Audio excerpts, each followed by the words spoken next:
We are getting close to the end. The 9-episode miniseries WandaVision will come to a close soon, but right now we're going to talk about episodes 7 and 8 in this spoiler-heavy recap and review.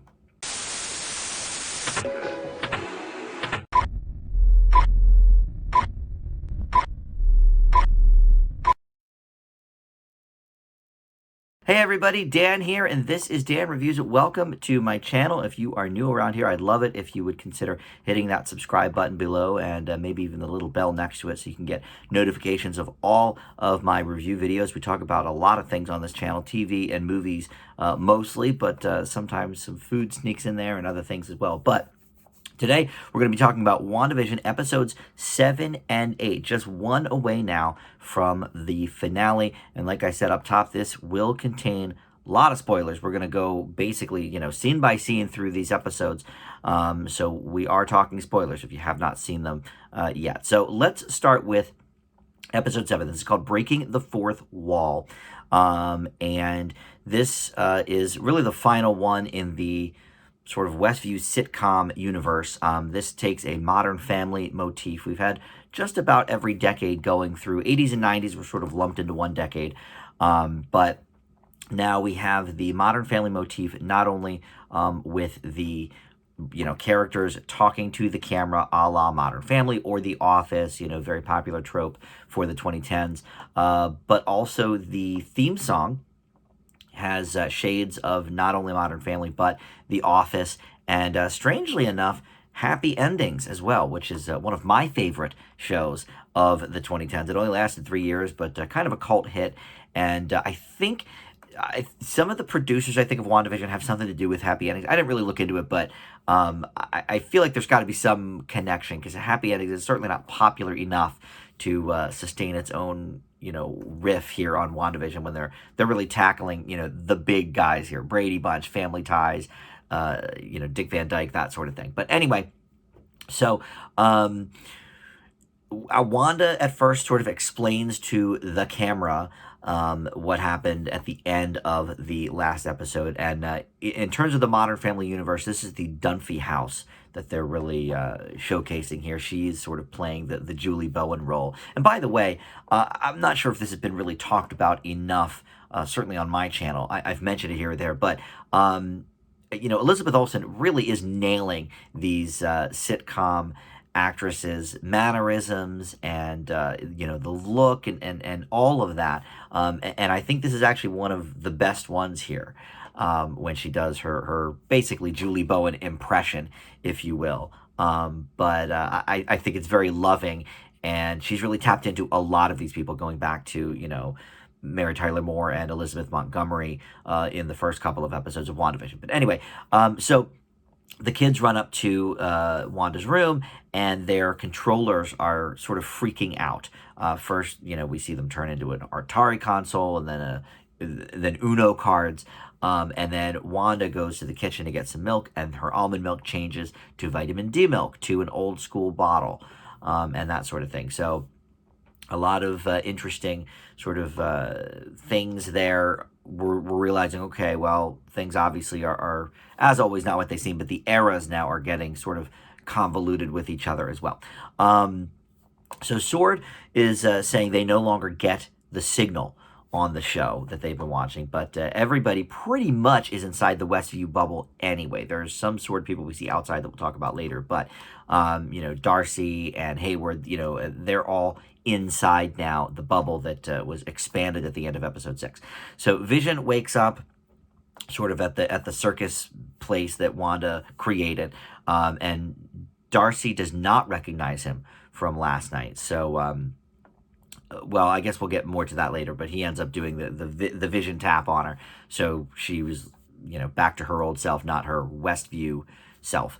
But anyway, so Wanda is telling the kids that Pietro isn't actually their uncle in this situation, and she really doesn't have any answers, believes everything is meaningless, and she says into the camera, a la Modern Family, I'm fine, and sort of laughs a little bit oddly. And this is a throwback that I caught from episode, I guess it was episode 1, with Deborah Jo Rupp from That 70s Show playing the boss's wife, and sort of launching into that same patter of, nervous laughter and I'm fine, everything's fine, this is normal, whatever. So that was an interesting callback that she maybe now feels like Deborah Jo Rupp's character did back then, that, okay, maybe she's not in control and sort of just pretending everything is fine. So that's our first sort of hint at the big reveal of this episode. So Agnes comes then into the house and takes the kids because Wanda sort of needs a break, enjoying her alone time there. So Agnes takes the kids. But as Wanda is sitting there in the living room, the lamp starts changing to different eras of lamps, the walls, the TV, all of that stuff.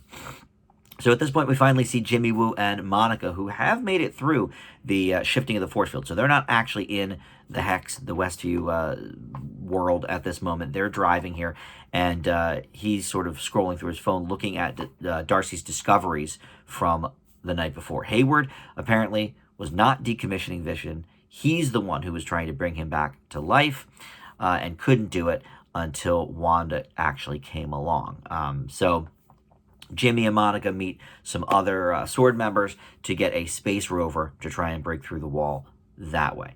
Back inside Westview now, Vision, has done the Vision thing to Darcy, and they end up stealing a funnel cake truck and break free from the circus and are now on the move. We'll get back to them. So Wanda now keeps, seeing these changes at home to the old eras, and she's saying to the audience in Julie Bowen style, she doesn't know what's happening, why she can't fix it, and then the cameraman asks if she thinks this is what she deserves, and Wanda gets real confused and says that you're not supposed to talk, which as soon as they said that, I was like, wait, on Modern Family, they don't talk. Now, at the end of The Office Season 9, they did start to break that a little bit where the cameraman did start talking. But certainly, this is more the Modern Family motif, so cameramen and women do not speak.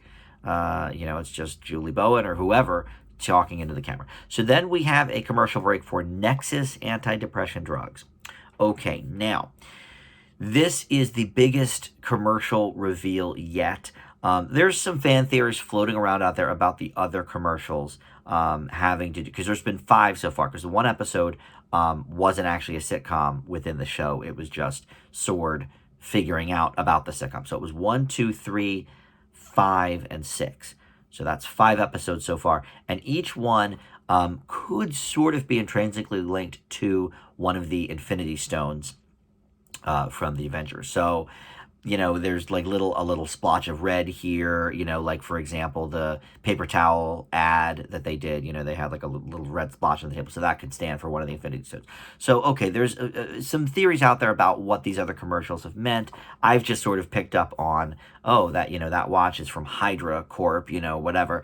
So I've sort of picked up things just on that level. But Nexus, that is a big deal for the MCU, because there's actually a few things that Nexus is involved with. So for one thing, it's an internet hub in Oslo that Tony Stark visited when he was tracking Ultron's attempt to get the nuclear codes. Now, I don't think it's anything really to do with that. I just think it happens to be identified as Nexus.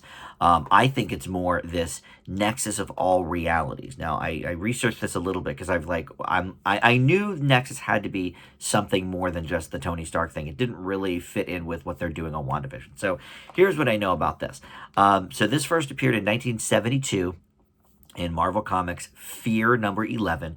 And basically the Nexus is a cross-dimensional gateway that provides access to all possible realities.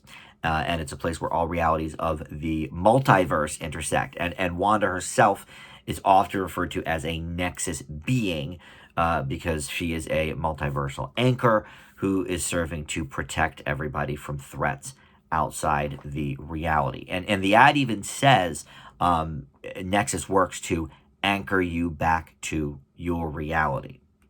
So that's certainly interesting. However, so Nexus, is, because she's a Nexus being, she's connected to, this powerful mystical, node that provides access to anywhere in the grand multiverse. And who does that remind us of but good old Doctor Strange? Doctor Strange 2 is coming out as part of Phase 4. And I haven't read yet if Elizabeth Olsen is in it or not. In fact, I'm going to look that up for y'all right now. It's called Doctor Strange in the Multiverse of Madness. So right there, multiverse, right in there. Elizabeth Olsen, there you go. Second build as Wanda / Scarlet Witch. So I don't watch trailers really, so I have not seen any information yet about Doctor Strange 2 really, because I don't like to get spoiled like that. But now that we're all sort of connecting here in the MCU, we can see that. Okay, so obviously this Nexus thing is a part of that for sure. And we'll see more of that, I guess, in the Doctor Strange movie. But anyway, so back now to the WandaVision show. Agnes is with the kids. Billy is saying that he likes it at her place because she's quiet on the inside. He was mentioning earlier to his mom that he's got all this noise in his head. So then we go outside the Nexus again. Monica is suited up. It's her last shot to get in, they say. The rover barely even penetrates. It gets sort of upturned and then thrown on its back just as Monica is getting out of the vehicle. And as we see it sort of return, at least in part, from the Hex, the front of it has been turned into an old 90s style caravan. So here, mixing the eras again. And then she says she can get through it. I don't know what made her decide this, but she decides, okay, I can get through this myself. She, runs into it, and we hear clips from her past, specifically from the Captain Marvel film, how strong she is and all of that. But we also see the different aspects of her life in there. We see, the astronaut and the scientist and just everything. And then we even see her as the character she was in the black and white version of WandaVision. So we see everything there. Boom. She gets through the Hex, and she's now got, glowing eyes. And we see a little bit later on that she has some special powers as well. So Monica is, in the comics anyway, Photon and Pulsar, who apparently became the leader of the Avengers at some point and for a time in the comics. So is this going to be something going forward where Monica / Photon does become the leader of the new Avengers? I mean, now that Iron Man's dead, Captain America's dead, could very well be. So that could be something interesting as well. But anyway, she shows up at Wanda's place to explain what Hayward is up to, but Wanda does not want to listen. They get into a little bit of a superhero battle there, and she tells Wanda not to let Hayward make her the villain. And Wanda says, well, maybe I already am. At that point, Agnes comes outside, suggests that Monica has outstayed her welcome, takes Wanda to her place, and she starts noticing how oddly quiet it is. And we'll actually get back to that, because there is one other thing about Vision and Darcy just sort of are unable to get home to Wanda. Basically, all these things keep happening. There's red lights and, a parade of children come by, and there's construction and whatever. So, but in that time, Darcy explains to Jarvis, explains to Vision his history through, that we, the audience, know through the Avengers and everything, which includes the Jarvis stuff and everything else. So now Vision is well aware of who he is, where he comes from, all of that sort of thing. And he just shoots out the roof to head over to Wanda's place. But that's all we see of him in the rest of the episode, and he's actually not really in episode 8 either. So, we'll find out, I guess, more about that in episode 9, the finale. But anyway, so Wanda and Agnes are both at Agnes's place, and she's like, where are the kids? It's so quiet in here. Agnes suggests they're probably in the basement playing, so Wanda goes down to look for them. Agnes comes down and meets her, and we find out she is Agatha Harkins, who is a witch, and we get a brand new theme song called Agatha All Along, in like the Munsters sort of motif, explaining that, in the lyrics, she's been pulling the strings the whole time. We see clips from each different episode within the episode where she was actually the one in control. And I would have to go back and look to see if we actually saw that on the episode or not, or if they're just saying that now, because some of them I did not recognize from the episodes, but it's been a few weeks, so who knows. Now, I will admit, unlike the Pietro reveal in episode 5, that I waited a week to watch that so I could watch 5 and 6 together. Did the same with 7 and 8. However, it was actually not unspoiled for me. I knew that basically Agnes, I didn't really know much about Agatha the Witch, but I knew Agnes was the one in charge of everything based on some memes that were posted, so thank you, spoilers. But yeah, I guess once a show is, 4 or 5 days old these days, it's okay to do some memes. My bad. But anyway, Agatha in the comics here, Agatha Harkness, she is originally a Fantastic Four villain. She was like the housekeeper for the kids. And she originally became Wanda's mentor then after that. So she's sort of gone from bad to good and bad again. And in the comics, she also ends up zapping some of Wanda's memories, including gaslighting Wanda into thinking that she has kids. So are these kids that she appears to have in WandaVision, are they even real? We may find out about that coming up in season 9, or in episode 9. And one other thing about Agatha, her son. So Nicholas Scratch is her son in the comics, and the rabbit that had been really almost in every scene Agnes was in this particular episode is called Senor Scratchy.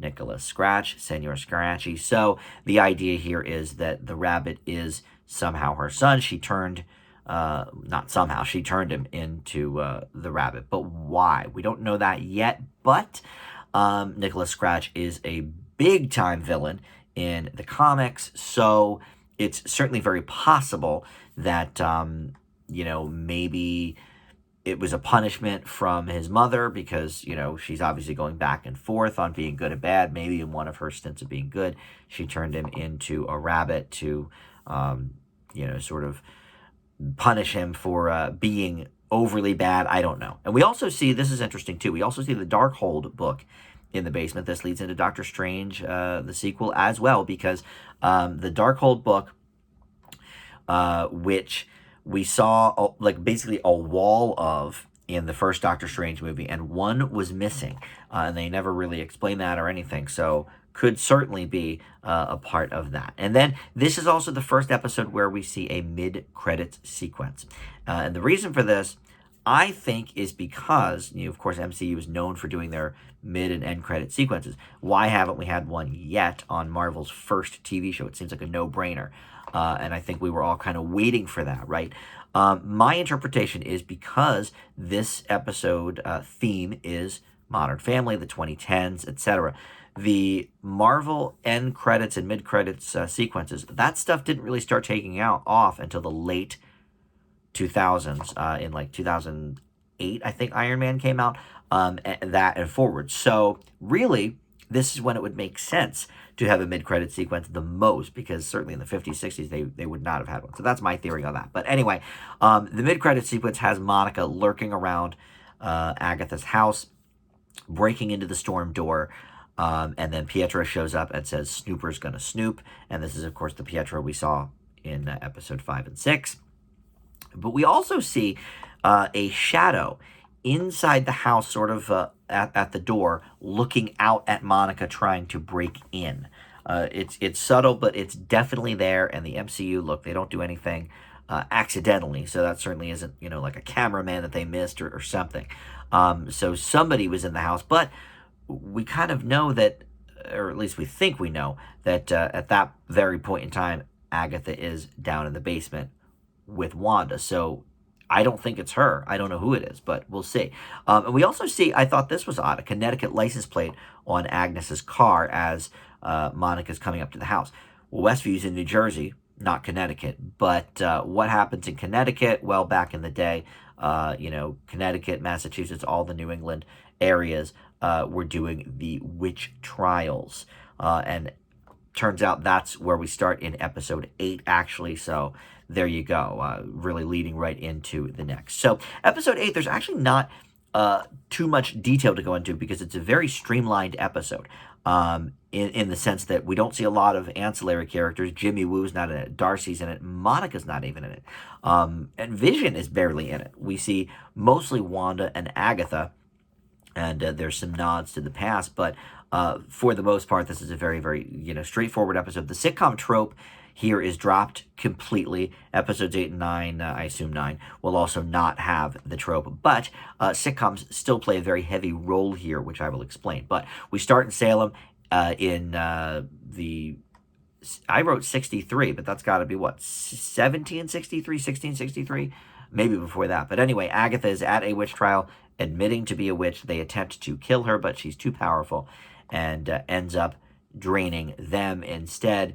And she does, though, as they're sort of putting their forces on her before she smites them, she says she wants to be good. And, being as how her character in the comics goes back and forth from good and evil, I do believe that. So anyway, back to the present. Wanda is still in the basement here with Agatha, trying to read her mind. She can't, and Agatha explains that they're in the basement with runes in the walls, so only she can do magic there, not Wanda. She does mention, which I think this is maybe my favorite line of the whole series, she makes a comment about Wanda's accent coming and going. This is why I actually hated the character so much before WandaVision, because in the Ultron film where we first meet her, her accent is just all over the place. And at the time, I didn't really think Elizabeth Olsen was that great an actor. I'd seen her in a couple of things that I liked, but I just didn't think she could carry off like the big budget kind of thing. Clearly, I'm very, very, very, very wrong. I'm happy to admit that. But a big part of that was that terrible accent that kept going in and out. So I'm glad they addressed that here. I thought that was funny. But anyway, Agatha explains that Pietro, or Fietro as she calls him, because he's fake Pietro, was all her doing as well. And the real Pietro's body is on another continent full of holes. And basically was using Pietro as a last-ditch effort to sort of get into Wanda's brain, because she doesn't actually know how Wanda is controlling Westview. That's what she can't figure out. Even miles away at the edge of town now, she's controlling it. And she forces Wanda to look back at what's actually happened in her life. So she says it's time to look at some real reruns. And we go back now to 3 different very pivotal moments in Wanda's history. So first we see the teenage years. Her dad, who is selling bootleg DVDs of old TV shows, he has a big TV night with the kids, and it helps them learn English. And tonight, well, it's Wanda's pick, and she picks the Dick Van Dyke Show, the Walnut episode classic. And then the house gets bombed, the parents get killed. However, the show is still on because the TV is still working after the bombing. And Wanda says, at the end of the episode, they realize it was all a bad dream. That line can't be coincidental. There was a Stark Industries bomb that was sort of right in front of them, and that's what went off. But that specific bomb never went off. And they just assumed, well, it's always, it was just effective or whatever. So back in the present, Wanda tells Agatha they were actually trapped for 2 days there, but completely safe because she didn't know it at the time, but she used her magic. So next we go to the Hydra Labs, where she was experimented on along with Pietro, where she gets very close with the yellow Infinity Stone, amplified its power, so they were like, we need to do more experiments on this lady. They put her into isolation for studying. And Brady Bunch is on the TV in her cell. So these are all shows that we've gone back to in WandaVision. And next, we go to after Pietro died, and she is with Vision. So this would take place around the time of Captain America Civil War. They're watching Malcolm in the Middle, which, of course, was on episode 6. And she explains to Vision that in the episode, Hal is not actually injured in the gutters collapsing because, she says, it's not that kind of show. Sort of explaining how sitcoms work to Vision, but also I think explaining some things to us that maybe, if people get hurt, they're not necessarily hurt or something. I don't know. I think a lot of people have been hurt so far, but I don't know. I thought that line sort of stuck out. But anyway, she says the only thing that would bring her comfort is to be able to see Pietro again. And she explains all of her grief to Vision. Vision doesn't quite understand. He can't relate. Because he's never felt that love, and so, he's never lost anybody in that way. And they end up sort of bonding over that Malcolm in the Middle episode. So that's all for the flashback stuff. Then we see Agatha, recapping about everybody being dead. and asking how Wanda did, the whole town thing. And then we see Wanda going into Sword. So I guess one more flashback. This one is, I guess, the most important one. But I don't really think of it as much of a flashback because it's within the last couple of weeks. It's right before the Westview stuff happened. So present day, but a couple of weeks ago.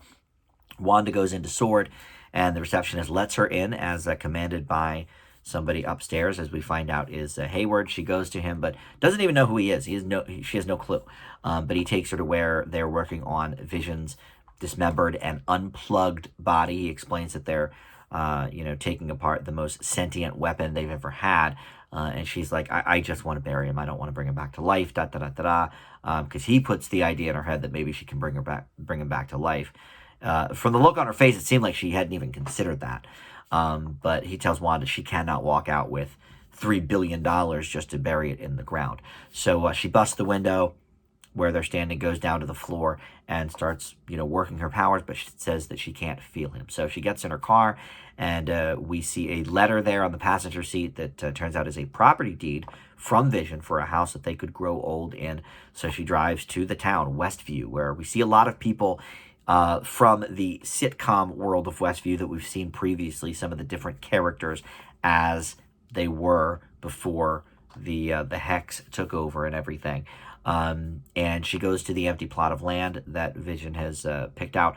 She's so overcome with emotion, she then ignites the power to create the house, blast the town into the sitcom universe we've seen for the first 6 episodes, and literally manifests a new version of Vision, which is quite different from what we, the audience, and Jimmy Woo and Darcy were told back in episode, I guess, 5. So the present day Wanda then looks up from the house and sees lights and cameras from a TV studio. Agnes is in the audience, sort of clapping by herself, and then she completely vanishes as Wanda hears the kids calling her from outside. So she goes out. Agatha is actually choking them with her powers, and she explains to Wanda that it's chaos magic that she has, and that makes her the Scarlet Witch. Now, of course, we, the audience, already knew she was the Scarlet Witch, but I guess this is news to Agatha. We've known about that since the beginning, that she was the Scarlet Witch from Ultron, but of course, it's the first we've really seen of Agatha, so I guess she wasn't involved with that. But that's where the episode ends. However, of course, another mid-credit sequence here. I think we'll get one now in each of these. I imagine the one in next week's episode will either bring us to the next Disney Plus show, or maybe something about Spider-Man 3, which the trailer just dropped, or the teaser just dropped for that. But anyway, so in the mid-credits sequence, we see Hayward. He turns around, heads into a tent, sort of from a line that he said in episode 7 that we never went back to Hayward after that, so I just didn't even think about it until we saw this mid-credit sequence. But he said something like, it's ready or something. So they go in this tent. He says to another sword officer, we took this thing apart and put it back together again 1,000,000 times. We tried every type of power supply under the sun when all we needed was a little energy directly from the source, which means Wanda, when she was down there, was with Vision trying to sort of heal him. And so we cut to the 1980s Stark Industries and the drone there, where Monica had been sent into the Westview Hex, unaware that Hayward and company was really the one that weaponized it. And so going back to episode 5, where he was like, she's the villain, this and that. Turns out that is actually not really the case. It turns out, so there's 2 villains, I guess, and neither of them are Wanda. We've got Agatha, and now at the end of episode 8, we've got Hayward. We know. Now, listen, he's always been shady, ever since we met him in episode, I guess it was 4. But, throwing Darcy and Jimmy sort of out of and Monica as well, sort of, out of there and having them arrested, basically, and chained up and what have you. Look, he was never a nice guy, but it's possible maybe he just had a different approach to dealing with Wanda. But it turns out his approach is very, very malicious, certainly. And look, it makes sense. I mean, he talked in this episode about, in the flashback, how Vision is a $3 billion asset. He's not just going to let that walk out the door, right? So, but the odd thing here is, so he's signaling his deputy to power the thing up, which, it just goes to show he doesn't see Vision as a person like Wanda does and many others. He sees him as a thing, a commodity. And so Vision, gets brought back to life, as we see, and he's blue, which, could just be the lighting in the room, but he's not the classic, red and purple that we normally see. The white Vision was part of the comics at one point, so it could be the white Vision and just the lighting was making him blue. I don't know.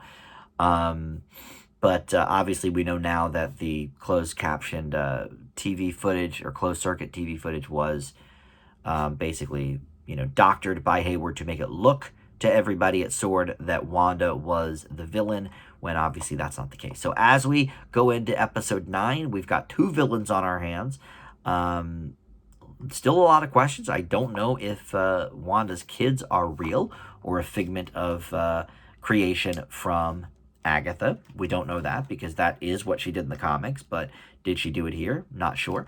Hayward, obviously, big villain. And Monica, now that we know she is her official, superhero character, maybe that means she will take over Avengers at some point. I think that's going to be very interesting as a Photon or Pulsar. She goes by a couple different names. I think she goes by Spectrum as well. That's like a newer name. But anyway, a lot of interesting stuff. I don't know where it goes from here, but obviously it will wrap up next week in episode 9, so that will lead us into the rest of phase 4. This is really the beginning of it, but we've got, the new Doctor Strange movie. Eventually we're going to have a second Black Panther movie, obviously Spider-Man 3, the Loki show. All of these things are coming pretty soon, and then we have other things like the Eternals is coming in November. I don't know how that relates, but that is a Marvel MCU film, so it will relate, I guess, somehow. And next week, I think we're going to do an episode 9 sort of overview, but then really we're going to do a whole series overview, Tim and I, and we'll get that together next week, probably over the weekend. So look for that. I don't think I've been sort of grading the last few episodes of this, so I'm not really going to grade these. I think we're just going to wait for an overall grade. I have some ideas of what my overall grade is going to be, but I would like to see how they wrap it up first, just to see, how I'm really thinking there. But the attention to detail in this show is beyond reproach. I mean, it takes the tenacity of the Lost writers to a whole new level, because of course not only are they, Lost was sort of a self-contained show, not only are they trying to give us Easter eggs in this, but I mean there's a couple dozen films behind us that they also need to sort of nod to at some points and let us know, yes, this is the same universe, here's how this relates to that, and we've created such a tangled web at the MCU, but it all seems to work, doesn't it? I mean, yeah, occasionally there's a flop movie or a movie that just is not very good, but I mean, everything still kind of ties together. They've got a lot of irons in the fire, more so, I would say, than any, film or TV show franchise in history. I think that's probably safe to say. Even looking back at things like James Bond movies, I mean, they were all standalones. You could watch one and have no relation to the others. But this is just, their attention to detail here is amazing. And as a sitcom fan, this has been great to watch. We'll talk more about that with Tim next week. But that's it. Thank you for watching. We'll see you back here next time. Bye.